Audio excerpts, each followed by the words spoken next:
안녕하십니까. 만나고 싶은 사람, 듣고 싶은 이야기 최혜심입니다. 김장한 목사입니다. 건강하세요.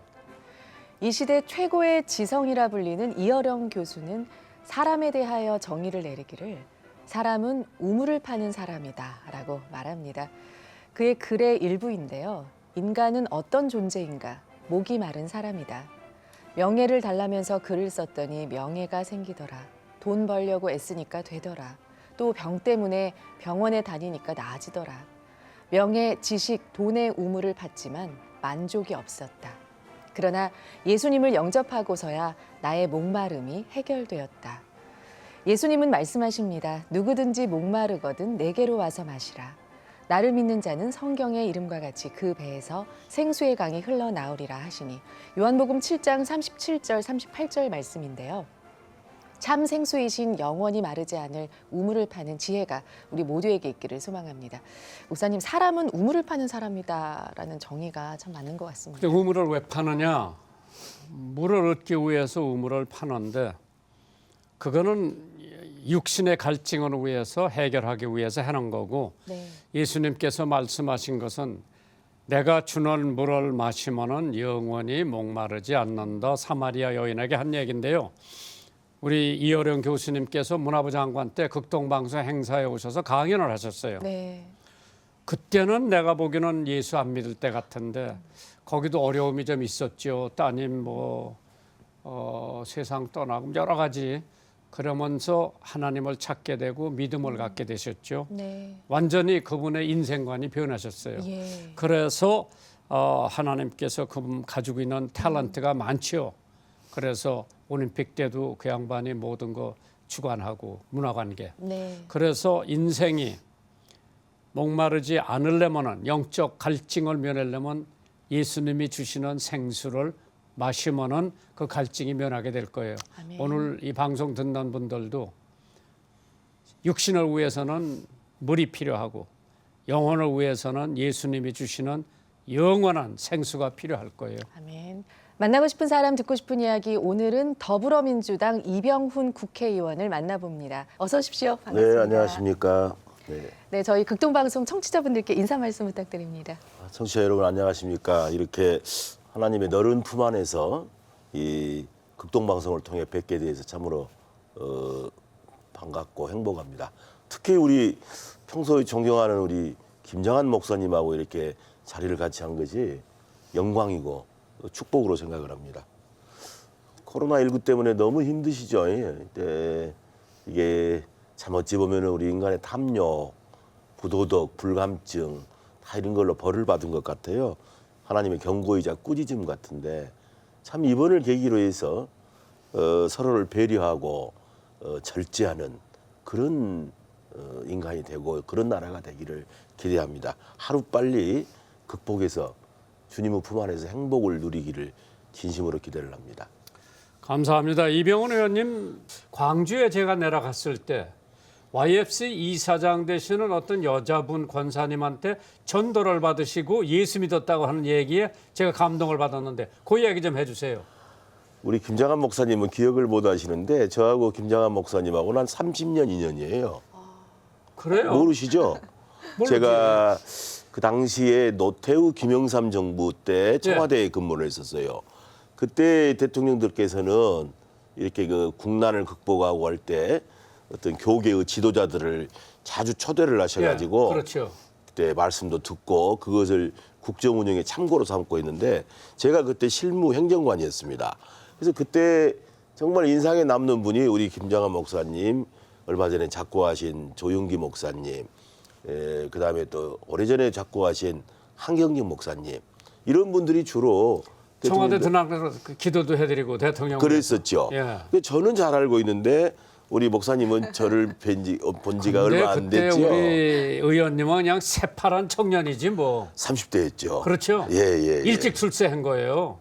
그랬었죠. 30대에 청와대 들락날락 했으니까. 네. 그런데 그때는 예수 안 믿었죠? 그때 제가 맡은 일이 종교 담당이었어요. 네.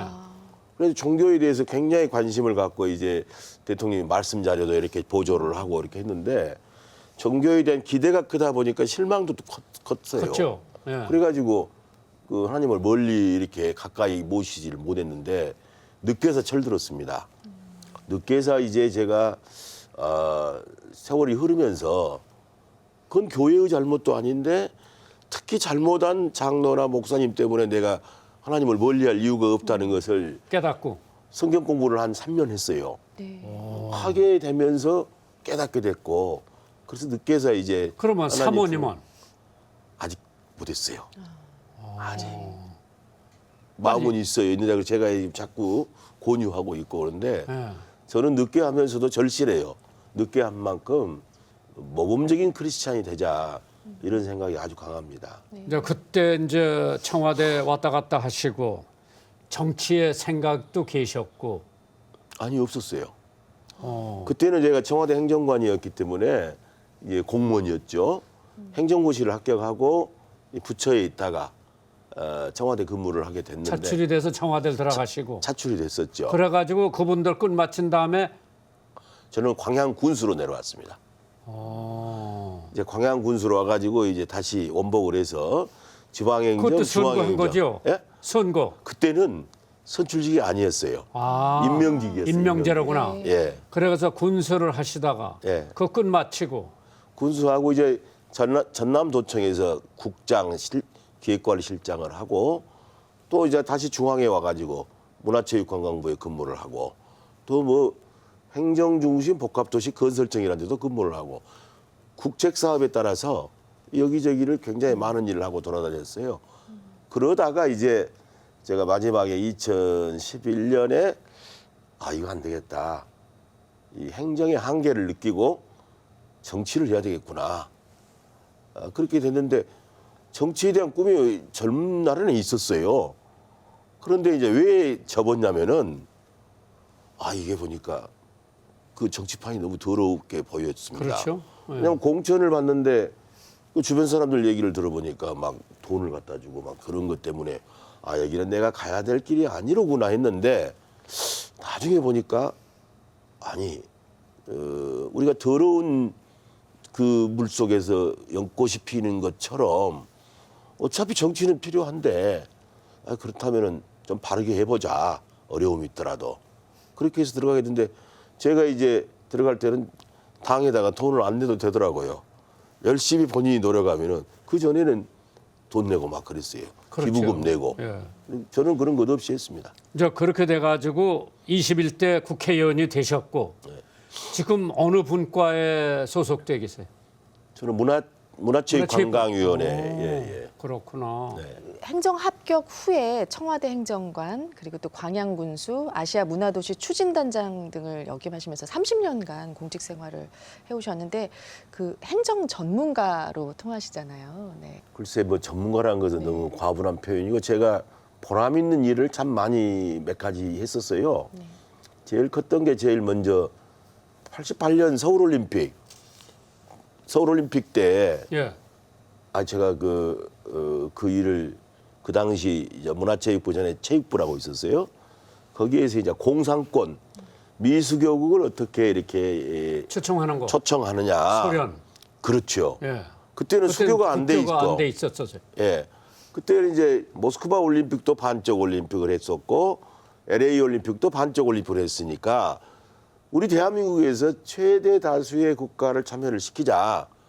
그래서 159개국, 160국까지 초청했죠. 소련도 왔고 미국도 왔고. 다 왔습니다. 중국도 오고요. 그런데 그걸 수교되기 전에 그런 활동을 스포츠 외교 활동이라고 하는데요. 비자 없이 막 그런 나라 다니고 스포츠 외교 활동해서 어쨌든 최다수 국가가 참가를 하게 돼서 남아공만 못 온 것 같아요. 예, 그렇습니다. 예. 그래가지고 대한민국의 위상이 전 세계에 알려졌죠. 그 전에는 한국을 잘 몰랐지 않습니까? 몰랐죠. 근데 그거에 가장 보람에 있고요. 근데 그게 우리나라 국위를 선양하는데 또 우리나라 민주주의를 확고하게 자리 잡히려 하는데 서울올림픽이 컸어요. 이제 그거에 있었고 두 번째는 제가 아시아 문화도시라고 이 문화를 통해서 아시아 국가와 연대를 하고 협력을 해서 새로운 문화를 만들어내자는 것이 노무현 대통령 때 국책 사업이었습니다. 그래서 그 아시아 문화도시 추진단장을 하면서 아시아 문화 전당을 짓게 됐어요.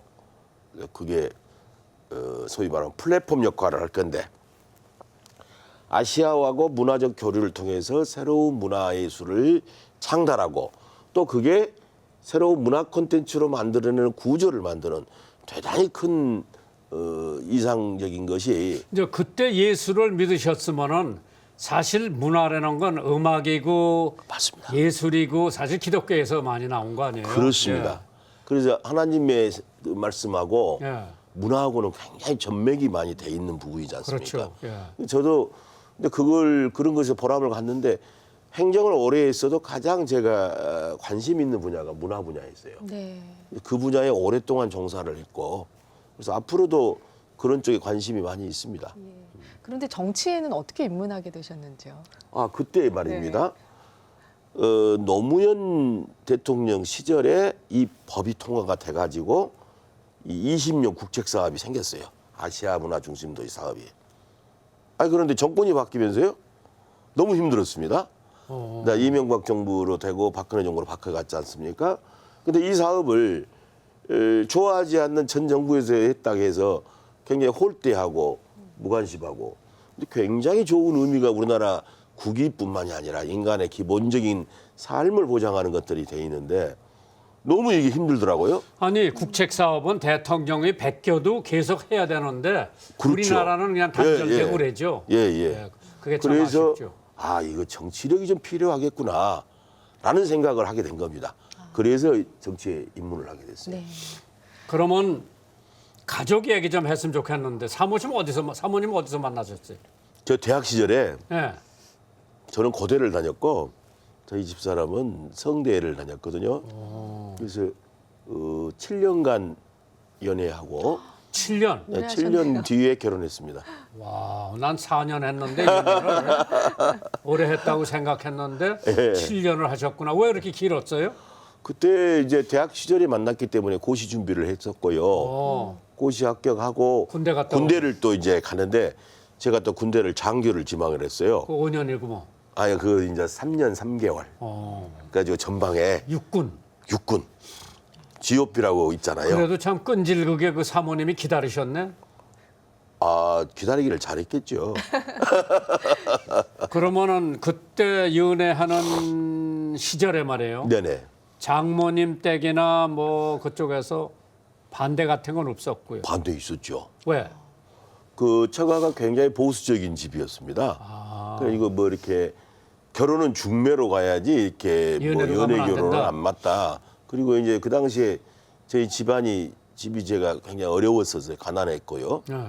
이제 그러다 보니까 그걸 통과하기가 쉽지 않았죠. 그래서 제가 어떻게 설득시켰어요? 대학 시절에 찾아갔어요. 제가 찾아가서 딸 내놔라. 아니 따님을 내가 만나고 있는데 너무 걱정 마시라. 내가 먹여 살리겠다. 고시 준비를 하고 있는데 그 합격하면 정식으로 프로포즈를 하겠다. 만약에 떨어지게 되면은 아예 헤어지겠다. 포기를 해라. 내가 포기하겠다. 네. 그렇게 선언을 했어요. 안심을 시켜놓고. 그래서 이제 합격하고 찾아뵀죠. 나 붙었습니다. 그렇게 딸 했죠. 주십시오. 예. 거기 맞딸이에요? 셋째 딸입니다. 셋째 딸. 예. 네. 그 자녀분들은 지금 어떻게 되시는지요? 아들 둘이에요. 네. 딸이 없어서 아쉽습니다만은. 그 아드님은 아직 출가를 안 하고. 둘 다 결혼을 시켰습니다.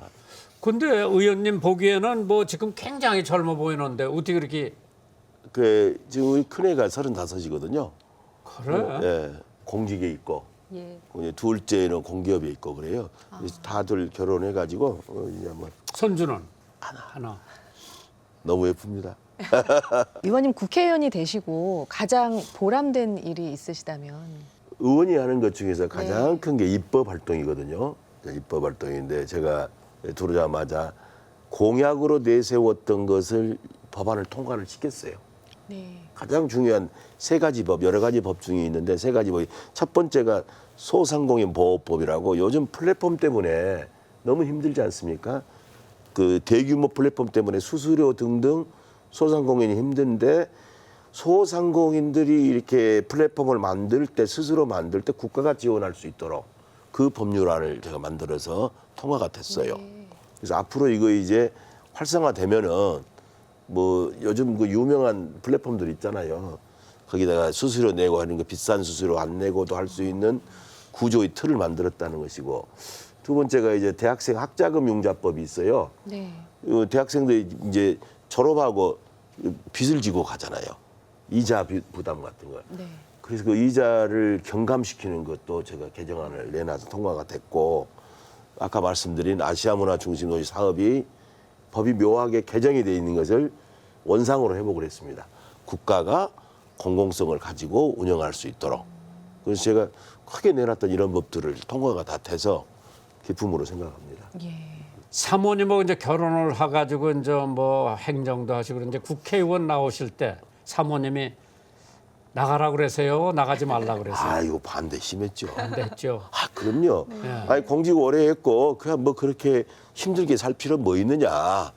뭐 그래서 굉장히 반대를 했는데, 저는 제가 이루어야 될 꿈이라 할까요? 아직 그런 게 좀 있어서 설득을 했죠. 이해를 해달라. 대신 선거운동을 할 때 이 재산상의 피해를 극소화하겠다. 그다음에 그건 어떻게? 예를 들면 공무원 연금 있잖아요. 네.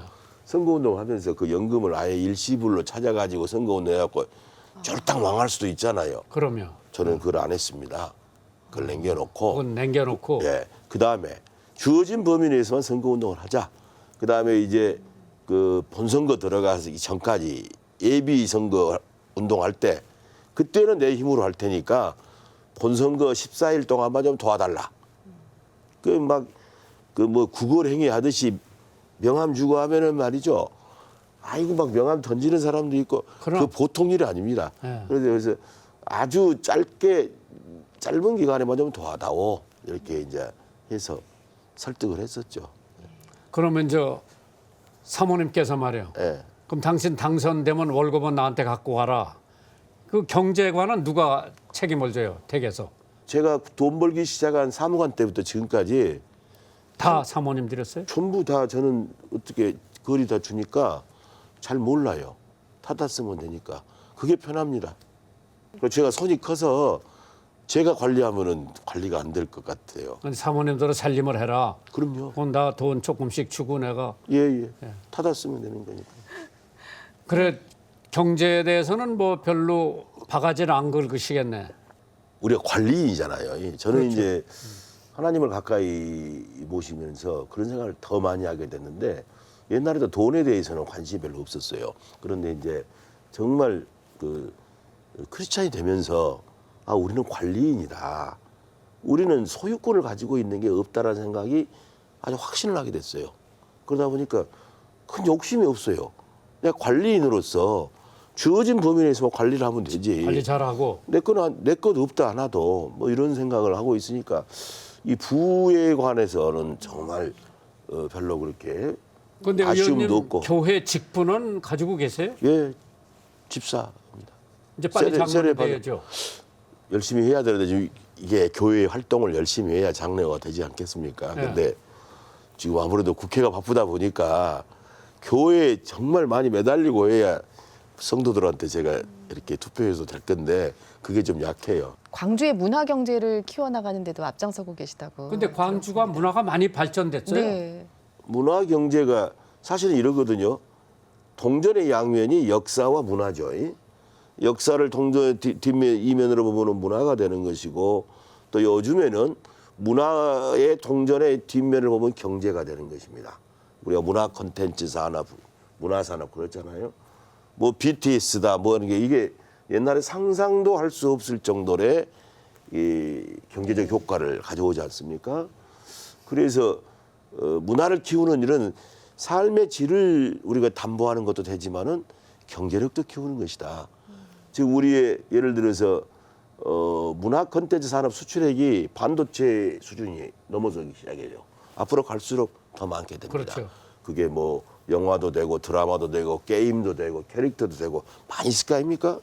그래서 문화 경제력을 키우는 것이 우리 국부를 위해서는 대단히 중요하다. 근데 광주에가 아까 아시아 문화 중심 도시 거기를 광주로 국책 사업으로 했었거든요. 문화 발전소 역할을 광주에서 해서 이게 전체로 우리 국가 전체로 아시아 국가하고 이렇게 연결해서 가자. 그래서 아시아 문화 전당이라는 걸 만들어 놓은 거예요. 그 플랫폼 역할을 할 수 있는 것. 이제 그렇게 해서 한 것이어서 광주는 앞으로 이제 시간이 지나면 지날수록 거기는 이제 5.18을 비롯해 우리나라 민주화에 기여를 많이 한 곳인데 이게 문화력을 통해서 좀 더 이렇게 사람들이 더 순화되고 또 원래 그가 문화력이 좀 있는 데거든요. 예양이라고 그러지 예. 않습니까? 그런 것들이 결합해서 현대적 감각으로 발전시켜 나가는 구조를 만들어 가고 있는 중입니다. 좋아하는 찬송가가 뭐가 있어요? 아이고 찬송가는 그때그때 부를 때마다 네, 은혜가 되죠. 은혜가 돼요. 그래서 뭐 특별히 어떤 게 좋다기보다는 제가 특히 선거 때 그 선거 도중에 이렇게 교회 가서 예배를 보다 보면은 막 눈물이 막 왈칵 쏟아질 때가 있어요. 찬송가 할 때, 예, 찬송가 할 때도 그러고 또 목사님 설교 때. 설교 때도 그러대요. 그래서 이제 의원님은 그래도 건강체요. 네. 아니 겉으로 보기에는 제 원래 건강 체질인데요. 네. 그래도 이제 하나님께 기도를 제일 많이 하는 부분이 건강입니다. 어쨌든 일상이란 것이 평범함이란 거, 평범함의 소중함을 나이가 들수록 더 깨닫게 되는 것 같아요. 거기에서 어떤 일을 하든지 건강이 담보되지 않고는 아무것도 할 수 없다. 그렇죠. 그래서 기도 제목에 하는 기도가 주로 건강에 대한 기도가 많습니다. 마지막으로 앞으로 비전과 또 목표, 또 기도 제목 있으시다면 함께 나눠주시기 바랍니다. 저는 앞으로 이 더불어 사는 사회를 만드는 거 이게 양극화라든가 저출산 문제가 너무 크기 때문에 참 나라를 나라답게 가는데 적은 힘이라도 국회의원으로서 할 일을 정확히 하는 것이 중요하다. 특히 크리스찬으로서 더 그런 사명감이 더 많거든요. 그래서 이제 일상을 회복하고 어떤 사람들이 희망을 갖고 살 수 있도록 그렇게 하는데 그냥 적은 힘이라도 끝까지 노력을 하는 그 자세를 제가 갖고자 합니다. 전남 광주 국회의원으로서 선거구가 있으실 거고 예, 예. 선거구 칭찬도 좀 해주시고 그다음에 사모님 칭찬해 주시고 마무리를 지어야 될 것 같아요. 광주 제 지역구는 광주 동구 남구 을입니다. 광주 동구라는 것은 호남의 중심지가 동구였습니다. 금남로, 충장로 다 있었던 것이고 그런데 이제 어느 지역이나 마찬가지로 중심지는 구도시가 돼서 쇠퇴하게 되죠. 그래서 인구가 적다 보니까 남구 일부랑 해서 동구 남구을이 된 겁니다. 근데 갈수록 앞으로 도시의 옛 모습을 가지고 있는 것은 옛 지역이죠. 그렇죠. 그게 이제 원도심이라고 말할 수 있는 지역이 제 지역인데 여기는 가장 문화와 역사를 간직한 곳이기 때문에 이걸 키워낼 수 있는 자산이 많다. 사람들이 돌아오는 동구, 돌아오는 남구를 만드는데 굉장히 비전을 가지고 있습니다. 거기 또 천고사님들이 많이 활동. 남구에 선교사님 묘소가 있잖아요. 정말 호남의 기독교를 보급하는 원산지라고 볼 수가 그렇죠. 있는 것입니다. 잘 보관해야죠. 그것도 저희들이 보존도 중요하지만 그 정신을 어떻게 하면은 우리나라 국민들하고 외국 관광객들하고 그 정신을 이렇게 알려드릴까 그 프로그램을 저는 굉장히 관심이 그게 많아요. 그리고 사모님이 좋은 점이 뭐예요? 저희 집사람은 굉장히 내성적인 사람입니다. 저는 매사를 긍정적으로 가고 저희 집사람은 항상 조심하는 스타일이에요. 저한테는 굉장히 정치를 하는 데서나 지금까지 공직생활을 하는데 굉장히 저한테는 좋은 가이드라인이 돼요. 충고. 제가 말을 귀하게 여깁니다. 얘기를 해서 어떤 중요한 결정을 내릴 때 누구보다도 제가 귀담아 듣고 말을 따르는 게 저희 집사람인데 밖으로 드러나진 않지만은 저한테는 그나큰 나침반 또는 동반자 같은 사람입니다. 네, 정말 큰 힘이 되실 것 같습니다. 네, 오늘 이렇게 나와주셔서 정말 감사드리고요. 앞으로도 건강하시고 또 나라 위해서 열심히 애써주시길 저희도 부탁드립니다. 만나고 싶은 사람 듣고 싶은 이야기 저희도 다음 주 이 시간에 다시 찾아뵙도록 하겠습니다. 감사합니다.